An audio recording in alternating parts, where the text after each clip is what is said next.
Assalamualaikum Ustaz. Assalamualaikum warahmatullahi wabarakatuh. Boleh duduk Ustaz. Fadhal, silakan. Gimana Ustaz? Alhamdulillah baik-baik. Iya Ustaz, gini Ustaz. Kita lihat banyak kejadian yang terjadi di masyarakat umum mengenai jin. Iya. Ini yang saya mau tanya dan barangkali Jin, juga kemasukan jin maksudnya? Iya, jin Ustaz. Gimana menurut antum Ustaz tinjauan syariat tentang masalah jin ini Ustaz? Jadi menurut antum gimana menurut kemasukan jin kemudian mereka mengatasinya gitu ya? Iya Ustaz. Cara mengatasinya, iya oke lah. Iya, kemasukan jin itu sesuatu yang dibenarkan dalam syariat dan diterima dengan akal. Dalam Al-Quran, Allah menyebutkan perumpamaan orang-orang yang berbuat riba seperti orang yang kemasukan jin ketika mereka bangkit dari kuburnya nanti. Allah tidak mungkin membuat perumpamaan sesuatu yang tidak terjadi. Allah Subhanahu wa taala berfirman, "Alladzina ya'kuluna riba la yaqumuna illa kama yaqumul ladzi yatakhabbatuhu syaitanu minal mas." Orang-orang yang memakan riba sewaktu di dunia, naudzubillahi min dzalik. Mereka nanti ketika dibangkitkan pada hari kiamat dari kuburan mereka, mereka tidak berdiri kecuali seperti berdirinya orang-orang yang kerasukan syaitan, kesurupan syaitan, yang mereka berjalan guncang minal mas, akibat dari kegilaan, akibat pengaruh syaitan. Ini ayat dalam surat Al-Baqarah yang menggambarkan kepada kita bahwa ini terjadi. Manusia dirasuki oleh jin dan wajar, jin adalah makhluk halus. Makanya Rasulullah SAW dalam hadis riwayat Imam Muslim pernah mengatakan, "Inna syaitana yajri min bani Adam majrad dam." Sesungguhnya syaitan itu bisa beredar dalam tubuh manusia di tempat-tempat beredar atau mengalirnya darah. Jin atau syaitan itu adalah jin yang durhaka. Iblis itu disebutkan dalam Al-Quran, kana minal jinni fafasaqa an amri rabbih. Dia berasal dari golongan jin yang kemudian dia durhaka dari perintah Allah. Jadi kita katakan jin yang durhaka namanya syaitan. Ini bisa mengalir atau beredar dalam tubuh manusia. Makanya jin atau syaitan, dalam hal ini jin, ya, secara keseluruhan jin yang baik muslim atau yang kafir, yang baik maupun yang buruk, itu berbeda-beda, tidak satu bentuknya. Selama ini kita menganggap jin itu hanya yang terkesan dalam tontonan kita atau bacaan kita dalam film ataupun yang lainnya, hanya yang berbentuk seperti manusia, kemudian punya gigi taring, telinganya besar. Ada memang jin seperti itu. Cuma yang sering nampak itu adalah jin-jin yang biasanya digunakan tukang sihir. Ada jin lain yang ukurannya bisa berbeda-beda. Alam jin luas. Dan tidak semua jin itu mengganggu, mau masuk dalam tubuh manusia. Ada jin-jin yang dia tidak beragama, tapi dia tidak suka masuk ke dalam tubuh manusia. Bukan termasuk spesialisasinya masuk ke dalam tubuh atau melayani tukang sihir. Artinya, alam jin itu nyata. Alam jin itu nyata dan disebutkan kenyataan mereka dalam ayat-ayat Al-Quran dan hadis-hadis Rasulullah SAW. Nah, masalah fenomena kesurupan itu ada dua. Kesurupan yang terjadi karena seseorang yang misalnya lalai atau pikirannya sedang kosong atau yang lainnya, kemudian kemasukan jin yang lewat iseng. Ini biasanya dengan izin Allah lebih mudah untuk dikeluarkan.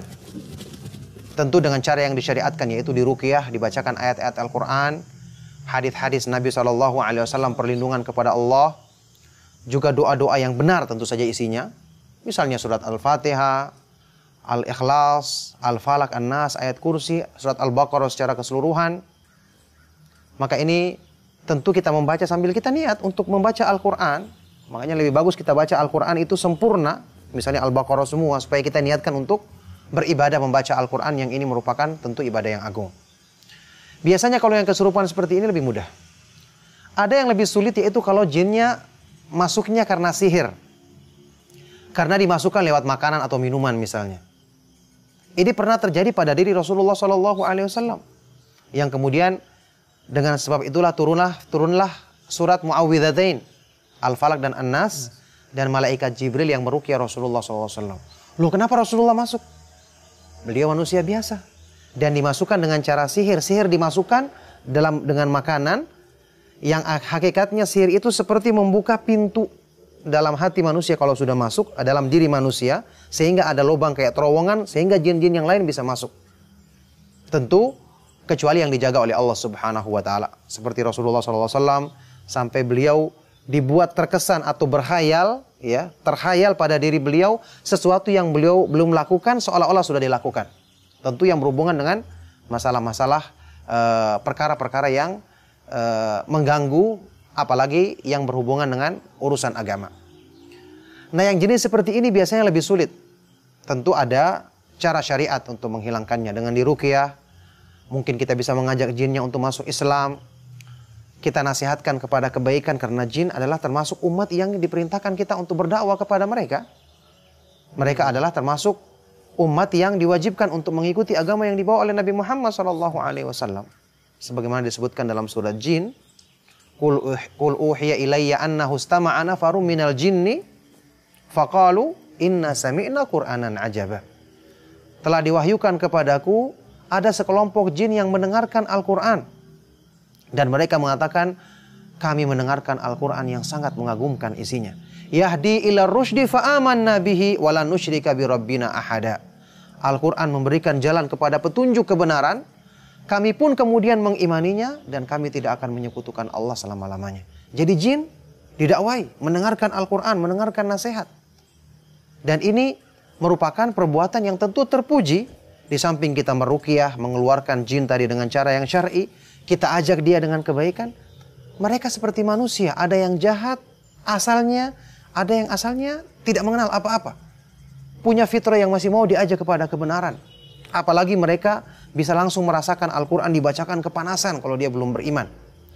Apalagi kita sebutkan mereka bukti-bukti tentang penciptaan alam semesta. Apalagi mereka bisa misalnya melihat tanda-tanda yang membedakan orang yang membaca Al-Quran dengan tukang sihir. Jika itu jin yang berhubungan dengan misalnya jin sihir. Dia melihat orang yang membaca ini ada bacaan Al-Quran yang dibacanya ada perbedaan dengan mantra-mantra sihir. Ini diketahui misalnya jin-jin yang sudah terbiasa mendengarkan sihir atau mendengarkan mantra-mantra dari tukang sihir dan para dukun. Ala kulli hal, dengan cara ini kita menghasilkan banyak pahala sekaligus mendakwai mereka, dan mereka alhamdulillah banyak yang mudah diajak masuk Islam dengan taufik dari Allah Subhanahu wa taala. Kemudian berislam dengan benar, dan itu tentu menjadi sebab untuk kebaikan. Nah, ini butuh waktu biasanya kalau yang berhubungan dengan sihir, tapi dengan mohon pertolongan kepada Allah, kemudian mengikuti agamanya. Ingat, meruqyah itu adalah ibadah. Jangan kita mengadakan cara-cara yang baru yang tidak sesuai dengan syariat. Ada sebagian orang yang meruqyah dengan memukul, menusuk dan seterusnya. Ada yang bahkan memegang perempuan yang bukan mahramnya. Ini tidak disyariatkan. Ada yang disuruh di ruqyah itu setiap hari harus mandi junub. Apa hubungannya dengan mandi junub, mandi besar?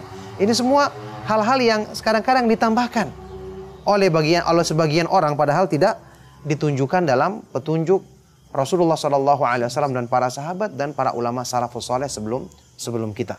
Yang jelas dari pengalaman para ustadz, para ikhwan-ikhwan kita, pengalaman saya pribadi, kita pernah menangani beberapa kasus seperti ini yang kami dapati Allah akan berikan kemudahan. Mereka masuk Islam, mungkin ada perlu dialog, sebagian diantaranya perlu dialog, perlu saling memberikan hujah-hujah dalam Islam maupun hujah-hujah atau argumentasi yang bisa diterima oleh akal mereka. Maka dengan izin Allah Subhanahu wa taala, Allah jadikan ini kemudahan untuk kita melepaskan jin-jin tersebut sesuai dengan cara yang dibenarkan dalam syariat. Yang jelas kita semua yakin bahwa syaitan itu tidak punya kemampuan untuk menundukkan orang-orang yang beriman kepada Allah. Allah Subhanahu wa taala berfirman, "Innahu laisa lahu sultanun 'alal ladzina amanu wa 'ala rabbihim yatawakkalun. Innama sultanuhu 'alal ladzina yatawallawnahu wal ladzina hum bihi musyrikun." Sesungguhnya syaitan tidak punya kekuasaan terhadap orang-orang yang beriman dan berserah diri kepada Allah. Bagaimana mungkin dia bisa menundukkan sementara hamba ini dilindungi langsung oleh yang Maha Kuat dan Maha Perkasa? Innama sultanuhu, sesungguhnya kekuasaannya itu hanyalah terhadap orang-orang yang mengikutinya, mentaatinya, dan orang-orang yang menyekutukan Allah Subhanahu wa taala dengannya. Makanya kita harus yakin dengan pertolongan Allah, bersandar kepadanya. Kita ingatkan waktu kita meruqyah bahwa ini adalah memohon pertolongan dari Allah. Kita cuma melakukan sebab yang sebab ini pun disyariatkan dalam agama Allah yang merupakan sebab untuk menyelesaikan masalah tersebut. Maka semoga Allah Subhanahu wa taala memudahkan kita semua. Inilah jawaban dari pertanyaan antum.